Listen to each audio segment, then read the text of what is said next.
et bienvenue dans un nouvel épisode de la parenthèse acidulée. Aujourd'hui, on reçoit Clémentine Lavotte. Salut Clémentine. Salut Faustine.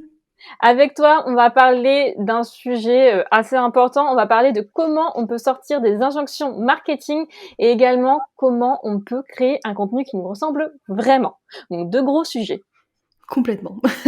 Et avant de se lancer, est-ce que tu peux nous dire quelques mots sur toi ? Avec plaisir. Donc, je m'appelle Clémentine Lavotte.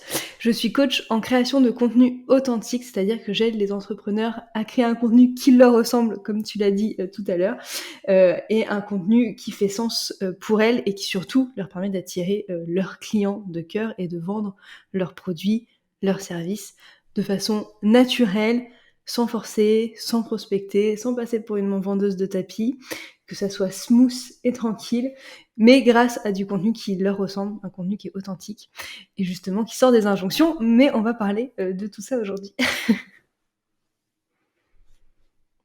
Et du coup, on va commencer par le volet injonction marketing. Est-ce que toi, tu peux nous dire quelles sont les injonctions que tu entends souvent, liées à l'entrepreneuriat, ce qu'on doit faire et tout, qui reviennent assez fréquemment? Alors, il y en a des centaines, des injonctions qu'on peut entendre. Je pense que si on est sur les réseaux sociaux principalement, on doit en lire au moins une par jour de « il faut que » quelque chose. Bon, pour remettre un petit peu voilà, si les gens ne savent pas exactement ce qu'est une injonction, c'est vraiment pour moi une injonction, c'est toutes les conseils qu'on donne avec le « il faut que tu fasses quelque chose », genre si tu fais pas ça, c'est trop la catastrophe. Donc je vais plutôt parler de mon point de vue lié au contenu, et celle qu'on entend très souvent, c'est « il faut que tu sois sur les réseaux sociaux, il faut que tu aies un site internet, il faut que tu postes tous les jours, il faut que tu fasses des vidéos, il faut que tu testes toutes les tendances à la mode ». Enfin, voilà, j'en ai déjà cité 5, je pourrais encore en citer beaucoup d'autres. Et personnellement, voilà, c'est des injonctions qui me m'hérissent un peu les poils, comme toutes les injonctions qu'on peut voir, mais toutes les injonctions liées au contenu, moi, ça me met presque en colère, en fait, d'entendre ça, parce que ça rentre vraiment trop dans l'esprit des entrepreneurs que j'accompagne, et du coup, c'est aller à l'encontre de toutes ces injonctions et de leur faire comprendre que ces injonctions, c'est des possibilités, mais c'est pas une obligation.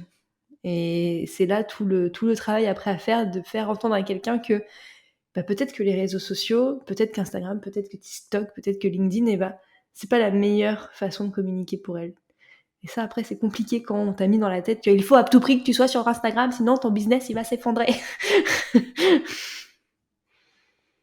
Et justement, comment on sort, ou en tout cas, on dose entre ce qu'on doit prendre en compte et ce qu'on doit réutiliser derrière pour faire le tri, en fait, entre tout ce ce qu'on entend de tous les côtés et, comme tu le disais, qu'on entend tous les jours finalement? Parce que c'est vraiment pas facile de faire le tri. Non, c'est clair, c'est hyper compliqué de faire le tri, et je pense que moi, la première, et comme beaucoup d'entrepreneurs, il y a des choses qui passent et qui me rentrent dans la tête et je me dis « Ah là, il faut à tout prix que je fasse comme ça, sinon c'est pas bon », alors que peut-être pas. Et je pense que la meilleure manière de sortir des injonctions, c'est vraiment d'apprendre à se connaître, d'apprendre à savoir comment on fonctionne, de savoir ce qui est le plus facile pour nous aussi, ce qui fait le plus sens. Là, je parle en termes de communication, par exemple, de se dire comment j'aime communiquer, en fait, comment de manière tout à fait naturelle, je vais faire passer une information à quelqu'un. Est-ce que je vais plutôt écrire? Est-ce que je vais plutôt lui faire un vocal? Est-ce que je vais plutôt lui faire une petite vidéo tuto? Est-ce que je vais dessiner? Voilà, moi je sais que quand je dois faire passer une info, je vais plutôt écrire.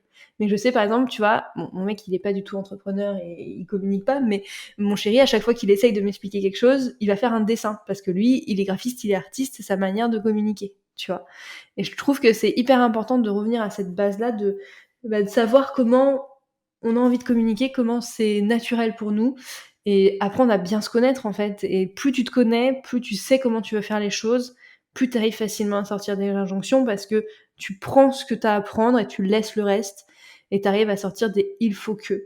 Moi, aujourd'hui, les « il faut que », surtout en termes de communication, il y en a plus. Là, tu vois, j'ai revu ma stratégie de com il y a quelques semaines, et la grosse injonction en ce moment sur LinkedIn, c'est « il faut poster tous les jours, si tu postes pas même plusieurs fois par jour, c'est la mort », etc., etc.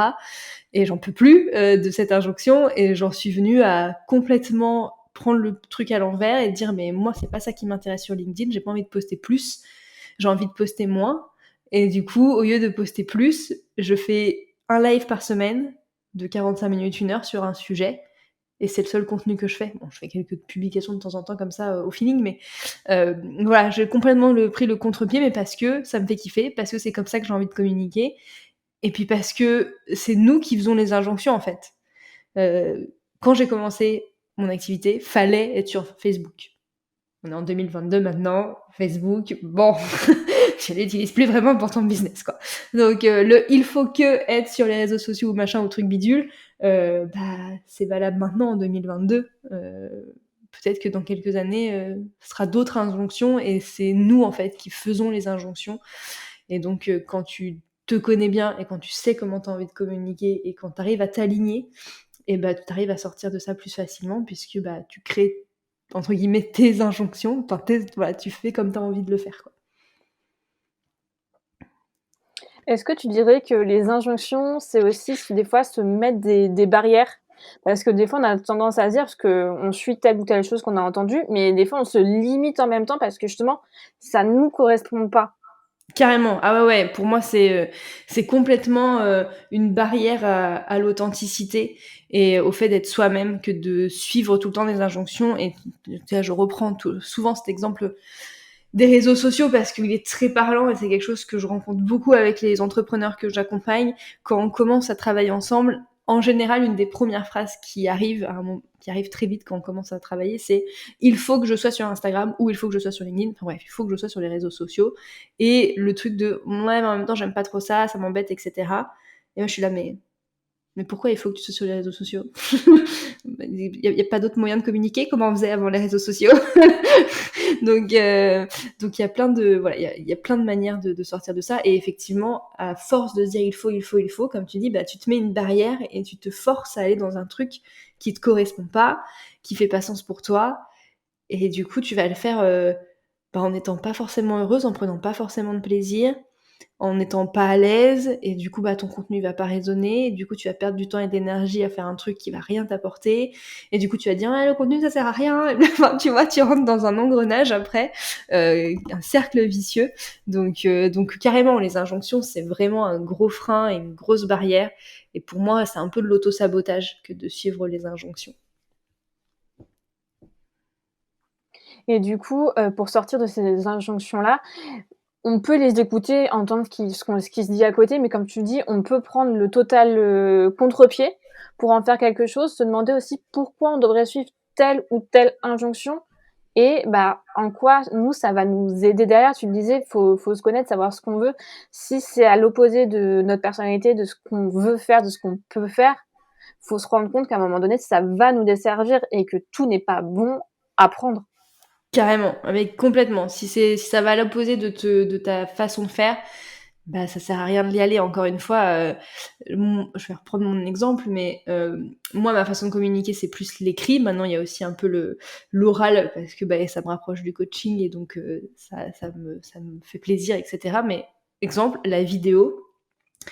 J'en fais un petit peu sur Instagram, voilà, des petites capsules vidéo, mais je ferai pas des vlogs ou des trucs comme ça parce que ça m'intéresse pas forcément et 2 parce que j'ai zéro, enfin c'est pas du tout ma manière de communiquer et du coup j'ai pas d'appétence et j'ai pas de créativité sur ce sujet, tu vois? Faire des jolis plans de coupe et cetera. Quand je vois des vidéos de personnes qui le font, je suis: «Ah c'est trop génial» et quand tu les regardes ça a l'air facile mais moi le faire toute seule, j'aurais zéro idée de comment faire, pas d'inspiration du tout et ça serait complètement contre-productif pour moi de me dire ah mais du coup faut que j'ouvre une chaîne YouTube ou que je fasse des vidéos plus vlogs sur Instagram machin parce que ça se fait beaucoup et parce que ça fonctionne bien.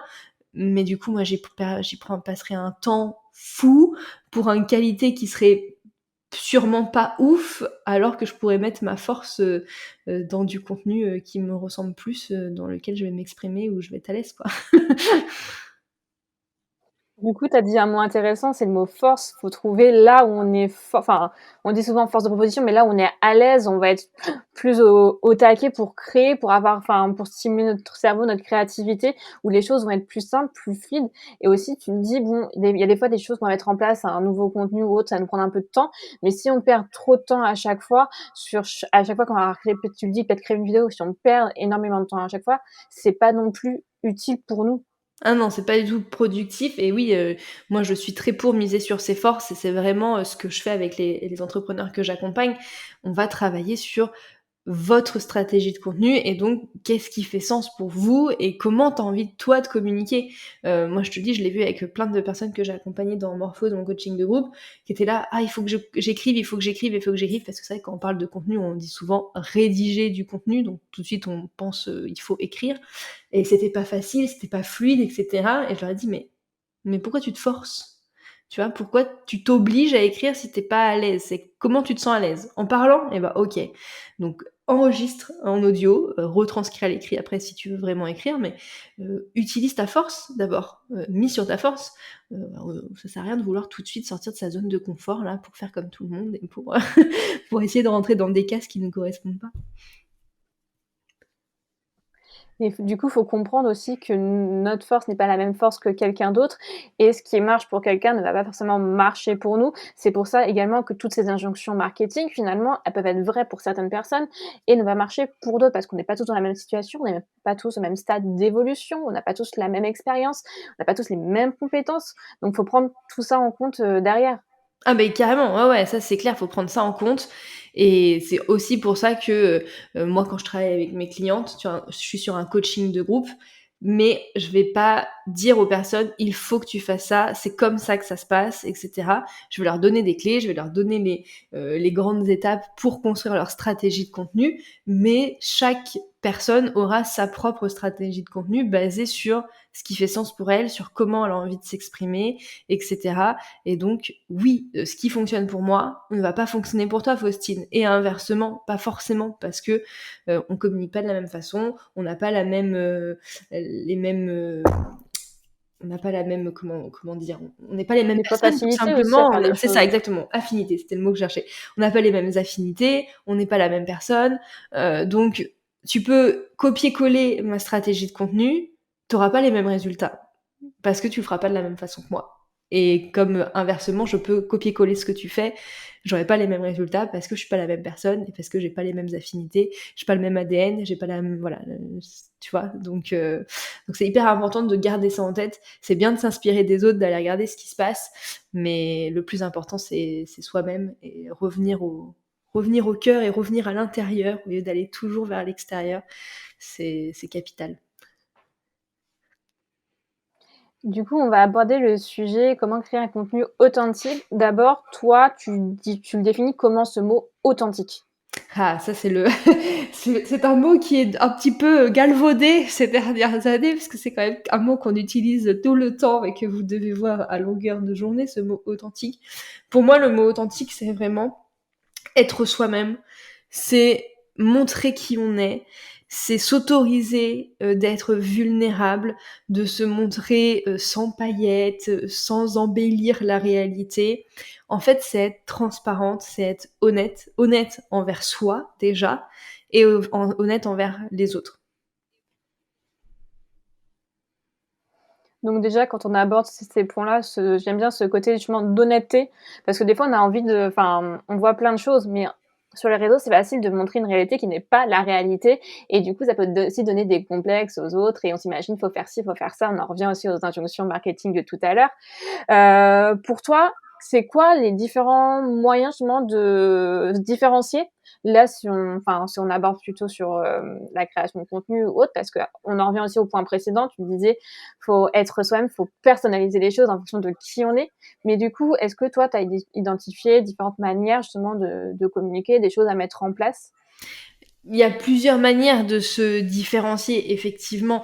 Déjà, ça peut être par le personal branding, ça peut être par, ses valeurs, par ce qu'on a envie de défendre, ça peut être aussi, pourquoi pas, par le prix, même si pour moi c'est pas vraiment un élément différenciant tout seul à prendre, enfin voilà, c'est à mettre dans une stratégie globale et juste pas se dire bah, je suis différente parce que je suis moins chère ou je suis différente parce que je suis plus chère. Bon, ça risque d'être un peu bancal sur le long terme, mais voilà, il y a plein de manières de se différencier et après pour moi la meilleure manière de se différencier, encore une fois, c'est d'être soi-même parce que bah on est unique, il y a qu'une seule personne comme nous et que plus tu mettras de toi-même dans ton contenu et dans ton business, plus tu arriveras à te différencier parce que bah il y a personne d'autre comme toi en fait. Donc c'est ta meilleure façon de te différencier.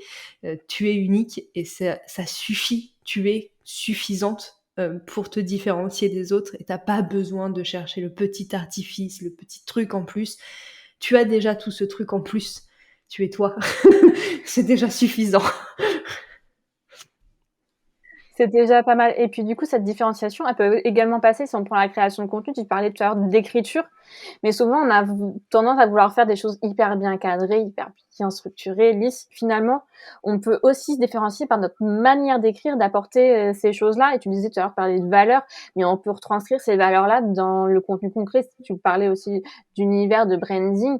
Il y a plein de petits éléments qui nous permettent justement de se rendre un peu plus unique, de pas être comme monsieur, madame tout le monde. Carrément, mais tout ça, c'est travailler sur soi aussi, et du coup, ça revient à ce que je disais tout à l'heure, d'apprendre à se connaître et d'être honnête envers soi-même, honnête envers les autres, de voir effectivement, comme tu dis, de parler d'écrire comme on parle, de transmettre ce qu'on a envie de transmettre, et de pas essayer de transmettre en pensant à ce que machin pourrait penser de moi si je dis tel truc. Non, juste dis les choses, en fait. C'est pas grave s'il y a des gens qui t'aiment pas. Au contraire, je veux dire, on est 8 milliards sur cette planète. C'est illusoire de penser que tout le monde va nous aimer et qu'on va aimer tout le monde. Rendons-nous à l'évidence au bout d'un moment. C'est ok, c'est pas grave. Et au contraire, plus on est soi-même, plus on est authentique, plus on est honnête dans son contenu, dans sa communication, dans sa façon de s'exprimer, plus on va attirer des personnes qui nous ressemblent, qui ont vraiment envie de travailler avec nous, qui partagent nos valeurs. Et du coup, ça va développer des choses très positives et très belles, plutôt que d'être dans des cases qui ne nous correspondent pas et du coup d'attirer des personnes avec qui ça va pas matcher à 100%.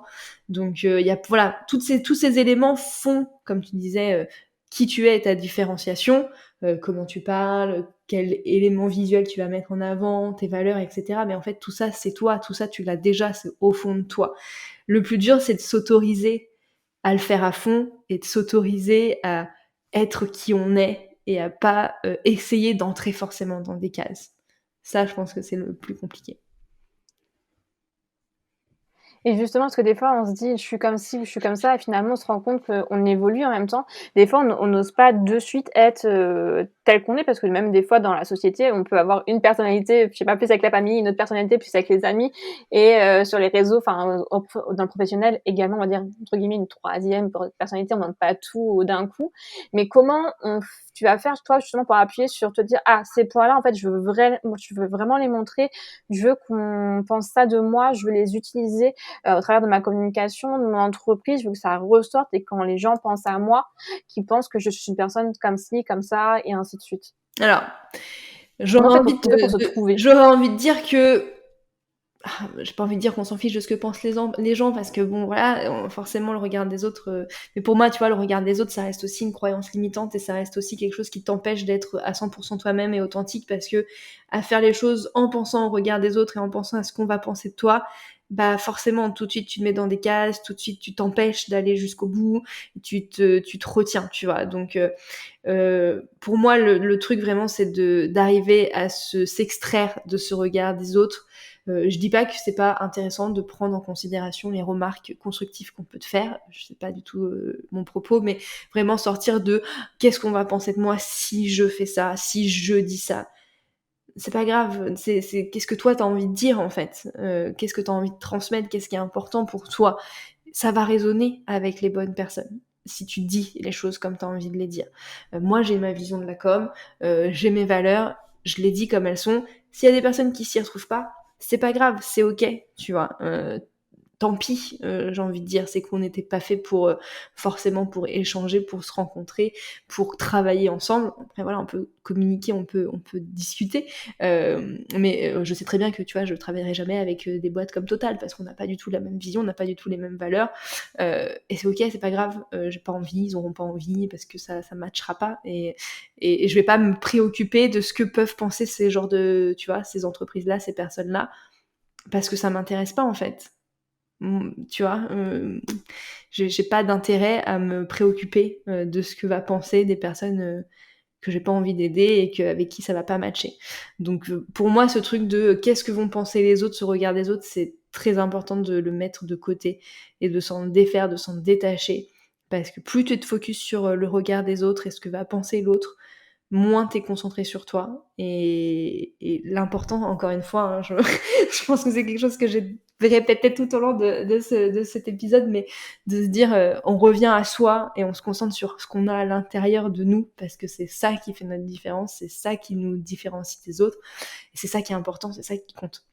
Donc arrêtez de toujours chercher l'extérieur, ça c'est vraiment un gros problème que je remarque et que j'ai pu avoir et que je pense qu'on passe tous par là à des moments de nos vies, mais toujours chercher l'approbation extérieure, toujours chercher ce qui se passe ailleurs, toujours voilà, voir ailleurs, voir l'extérieur, être obnubilé par ce qui se passe et s'oublier, ça nous aide pas. Donc revenir à soi et arrêter de toujours voilà, vouloir que les autres approuvent ce qu'on fait. Approuvez déjà ce que vous faites, les autres approuveront par la suite. Ouais, du coup, tu disais, on arrête de vouloir avoir la validation des autres de tout ce qu'on fait, que ce soit sur n'importe quoi. On pense plus à soi et faut pas oublier que des fois, entre le moment où on commence à vouloir communiquer, à faire quelque chose qui nous ressemble, ça va nous correspondre à cet instant T, mais on peut évoluer par la suite et du coup, ça peut évoluer également. On n'est pas obligé de rester figé parce que des fois, on a peur que: «Non mais je suis comme ça à cet instant, va falloir que je le reste absolument, partout après». Non, c'est pas le cas. Non, non, et puis ça encore, ça serait pas, tu vois, pour moi, ça serait pas d'être, oula, je vais pas y arriver. Pour moi, ça ne serait pas être authentique ou honnête avec soi-même que de pas s'autoriser à évoluer ou de pas s'autoriser à changer les choses parce qu'on évolue. On en reparlera quand on parlera de mon parcours, mais moi, j'ai beaucoup évolué depuis mes 6 ans d'entrepreneuriat. Il y a beaucoup de choses qui ont changé. Et si j'avais pas osé, si je m'étais pas autorisée à aligner ce que je communique, ce que je dis avec mon évolution, je serais pas moi-même et je serais pas authentique et je serais pas honnête. Donc bien sûr que ça va évoluer, on change, on n'est pas la même personne du moment où on est au moment où on meurt. Donc c'est normal, on a plusieurs phases, plusieurs changements de personnalité, plusieurs choses qui vont nous porter, qui vont avoir de l'intérêt et de l'importance pour nous à des moments T. Et c'est normal d'évoluer. Donc, et là, le contenu, votre communication, votre contenu va évoluer avec vous et c'est complètement OK.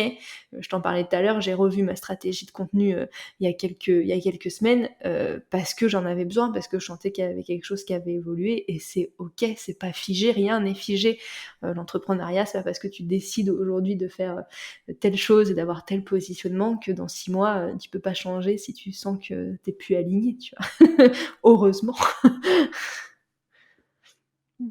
Mais du coup, faut en venir au point où finalement, faut être en accord avec soi-même, enfin, que ce soit dans la création de ses œuvres, dans ce qu'on va proposer, dans sa communication, comment on se présente aux autres ou ensuite, parce que des fois, on a tendance à s'oublier en se disant: «On n'est qu'une vitrine» ou quoi que ce soit et autres. Mais en fait, des fois, c'est nous, on est notre propre, business, on représente tout ce qu'il y a autour. Donc oui, on évolue, c'est pas grave et même des fois, le fait de montrer cette évolution, ce parcours qui évolue, il y a des personnes qui vont nous suivre en même temps et qui vont aussi se reconnaître et du coup, qui vont aussi, pouvoir converser avec toi, où ça va leur dire: «Ah bah, ouais, c'est cool aussi, ça peut me donner des idées». C'est Mmh. ça aussi, ça on p enfin, en étant soi-même, des fois, on peut essayer aussi d'inspirer les autres, pas que ce soit notre but ultime, mais en fait, ça peut aussi aider d'autres personnes. Ah beh, carrément et puis encore une fois, plus tu vas être toi-même, plus tu vas partager, en toute vulnérabilité et montrer les bons côtés, les mauvais côtés, l'entre-deux et cetera, plus effectivement, comme tu dis, ça va résonner, plus les gens vont se reconnaître. Moi, j'ai aucun problème à parler des difficultés que j'ai rencontrées, des échecs que j'ai eus, parce que la vie et l'entrepreneuriat, c'est pas que des paillettes, c'est pas tout rose. Souvent, sur les réseaux sociaux principalement, on montre que les réussites et que les gens qui font 10 000 euros par mois, qui réussissent des lancements à 4 chiffres, 6 chiffres, etc., etc. Mais par contre, on montre pas les moments où on a pris des coups, où on a fait des mois de CA à 0 €, où on se pose plein de questions, on remet tout en doute, etc., etc. Parce que ça fait pas vendre. Je mets des gros guillemets. Vous me voyez pas, mais je mets des gros guillemets. Mais pourtant, ça crée du lien, ça fait de l'humain. Et c'est important aussi de montrer la réalité. Et ça, c'est pour moi une communication authentique. C'est vraiment aussi de montrer quand les choses vont pas, quand on se remet en question, quand on change d'avis, parce que c'est ok de changer d'avis. Faut pas avoir peur de le dire. Moi, ça m'est arrivé plein de fois de prendre une décision et puis de me dire non, en fait, c'était pas la bonne. Je reviens sur ce que j'ai dit. Oui, on peut se tromper, c'est pas grave, mais après on peut le partager.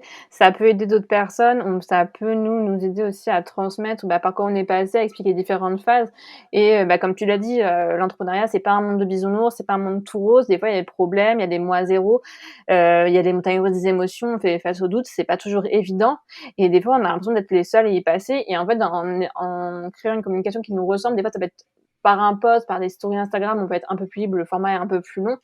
On peut transmettre ces choses-là et il y a des gens aussi qui vont connecter du coup avec ce qu'on dit et qui vont aussi s'identifier Mmh. à ta personne, à ce que tu dis, à ce que tu as vécu. Ouais et puis ça permet aussi, tu vois, de sortir de l'idéalisation des autres aussi. Il y a quelques années, je faisais des ateliers de communication, en présentiel et à un moment, je sors un atelier et j'ai pas eu d'inscrits et cetera et donc je fais une story, le jour de l'atelier en disant: «Ah là, j'aurais dû être en atelier, mais du coup, j'ai pas eu d'inscrits et tout». Bon voilà, c'est un peu triste et cetera et des personnes que j'idéalisais qui, pour moi, quand elles sortaient quelque chose, étaient complètes dans les 10 minutes, tu vois? M'ont répondu en me disant: «Ah oui, moi aussi, ça m'arrive souvent» et cetera. Je suis là: «Mais ah donc en fait, ça fait 2 jours que je me sens mal en mode: «Je suis trop nulle, il y a que moi qui galère, tout le monde arrive trop bien» et les personnes que j'ai idéalisées me répondent en me disant: «Non mais moi aussi ça m'arrive». Mais pourquoi tu me dis pas? Pourquoi je ne le sais pas? Tu vois? Parce que j'aurais pas passé 2 jours à me dire: «Putain, je suis un gros caca». Je me serais dit: «Bon j'ai pas réussi, voilà, je vais essayer de comprendre le pourquoi du comment, mais je suis pas la seule, ça arrive pas qu'à moi». Donc pour moi, c'est hyper important de pouvoir parler de ça et d'être hyper honnête et transparente sur tout ça. Alors bien sûr, voilà, chacun et parle de ses échecs au moment où il les a digérés. C'est aussi important de pas parler de ses échecs juste quand on les vit et quand on est encore en mode down. Voilà, moi, quand je parle de mes échecs, en général, c'est que je les ai acceptés, on va pas se mentir, même si j'ai pas peur de l'échec, même si ça me fait pas de peine d'échouer, ça fait jamais plaisir. On va pas faire genre, je vais pas faire genre: «Ouais, j'adore ça, C'est de me sûr. prendre des murs et tout, c'est trop cool». Donc non, forcément, c'est toujours le moment de: «OK, faut que je l'accepte» et après j'en parle et je l'explique. Mais je trouve que c'est important parce que ça permet effectivement de se rendre compte qu'on n'est pas seul et qu'on vit tous ça et surtout dans les moments de down où on se dit: «Mais en fait, purée, je suis vraiment nulle, quoi. Il y a que moi qui galère comme ça, tout le monde réussit». Alors que si on avait des exemples de personnes qui galéraient aussi, on se dirait: «OK, ça va, je suis pas toute seule». Donc ayez pas peur de partager tout ça, je pense que c'est important. Enfin, en tout cas, pour moi, c'est important et ça montre la partie, authentique et honnête, de sa communication. Ouais, c'est ça, on en revient au côté honnête de transmettre ce qui nous arrive, pas tout cacher, de pas montrer des fois que ce qui est rose. Aussi les moments un peu plus compliqués et tu l'as dit, il y a un truc que j'ai trouvé hyper important dans ce que tu as dit, c'est faut qu'on arrête aussi d'idéaliser certains entrepreneurs parce qu'on sait pas forcément tout ce qui se passe derrière, tout ce qui arrive. Comme tu l'as dit, certains vont partager leurs échecs, leurs doutes et autres. Il y en a qui vont partager que le bon. Mais du coup, faut faire le tri entre ce qu'on voit, ce qu'on entend et ce qui se passe réellement et des fois, c'est un peu dur à faire et c'est pour ça que des fois, on se met aussi des barrières en mode: «Non, moi, je vais pas faire ci, je vais pas faire ça, je vais faire, suivre ce conseil-là parce que ça marche pour elle». Faut arrêter du coup de, voir que tout est rose partout. Non, c'est pas le cas, c'est juste qu'on nous le dit pas, qu'on ne le sait pas et que, quand on est heureux, on se dit: «Bah, merde, en fait, il y a un gros souci, c'est moi le problème», alors que non, ça arrive à d'autres personnes, c'est juste qu'on n'était pas au courant. Bah, c'est ça, tout le monde ne montre enfin, tu vois, chacun montre ce qu'il a envie de montrer et c'est le problème avec la comparaison, que j'appelle comparaison toxique, quand on va regarder ce qui se fait chez les autres et qu'on voit toute la réussite chez les autres et qu'on se dit: «Bah non, moi j'y arrive pas, je suis nulle». Bah, on sait pas en fait ce qu'il y a derrière. Tu vois, moi je peux très bien, te montrer sur les réseaux: «Ah trop bien, j'ai vendu X places d'atelier, j'ai eu X clients» et cetera et cetera. Ouais, mais bon, j'en parle moi dans mes newsletters et cetera, donc si tu t'abonnes à ma newsletter, tu dois savoir que des moments c'est plus la galère, mais c'est pas forcément effectivement des choses que j'expose tout le temps. Mais t'as peut-être pas entendu parler des 6 mois que j'ai passé à galérer, à tout remettre en question, à tout repasser à zéro, etc., etc. Et donc ça sert à rien de se comparer à ce que tu vois maintenant, en fait, parce que là, ma réussite de maintenant, bah, peut-être qu'en fait, ça fait 8 mois que je galère et que c'était le temps que les pousses plantent, que les pousses plantent, n'importe quoi, que les plantes poussent et que le temps de semer les graines, bah, il faut un peu de temps, tu vois. Et du coup, on arrive à la fin. Est-ce que tu aurais un dernier conseil à donner à quelqu'un qui veut justement sortir de ces injonctions marketing pour enfin créer quelque chose qui lui ressemble avec honnêteté, en fait? J'aimais bien ce côté honnête.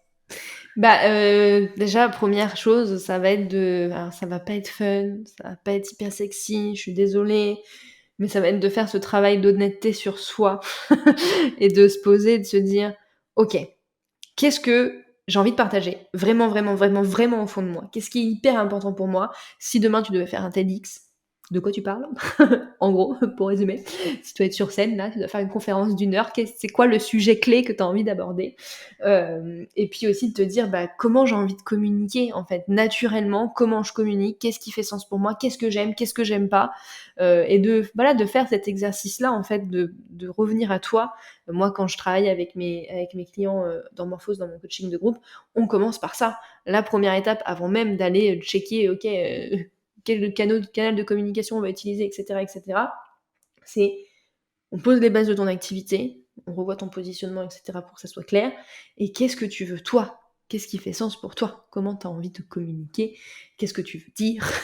Et après, on adapte ça en parlant de ton client idéal aussi, pour que ça puisse convertir et que tu puisses vendre. Mais la première étape, c'est toi. C'est très très important. Donc j'ai un challenge gratuit de 5 jours où justement on se concentre sur toi et sur ce que tu veux. Ça s'appelle 5 jours pour être enfin authentique dans ton contenu. C'est gratuit, on focus sur toi. Donc viens t'inscrire, viens nous rejoindre, ça devrait pouvoir te donner un petit coup de boost pour être plus honnête dans ton contenu. Top pour le lien, mais en tout cas, ouais, si on doit résumer, on essaie de penser à soi en premier. On oublie la comparaison aux autres, cette idéalisation. On pense à soi, qu'est-ce qu'on veut faire, comment on veut le faire, avec quoi on est à l'aise. Voilà, on se remet au centre de la réflexion pour pouvoir sortir de ces injonctions marketing et créer des choses qui nous ressemblent vraiment, de se rendre unique et de se différencier parce que comme tu l'as dit, bah, il y a qu'un seul nous, hein. Exactement, il y a qu'un seul nous et c'est important de le faire briller. On est là pour ça. Enfin, je pense qu'on n'est pas devenus entrepreneurs, pour rester dans son coin. Donc bah, prenez la place que vous avez à prendre et il y a une phrase que j'aime bien, que j'ai dans mon espace Notion et que je lis tous les jours. C'est, une phrase qui dit: «On n'apporte rien au monde en se dévalorisant. Il n'est pas éclairé de se faire plus petit qu'on est, seulement pour rassurer les autres». Voilà, gardez ça en tête. Eh bien, je dirais que c'est une belle conclusion pour cet épisode. Merci Clémentine pour ton partage et pour ton temps. Merci Faustine.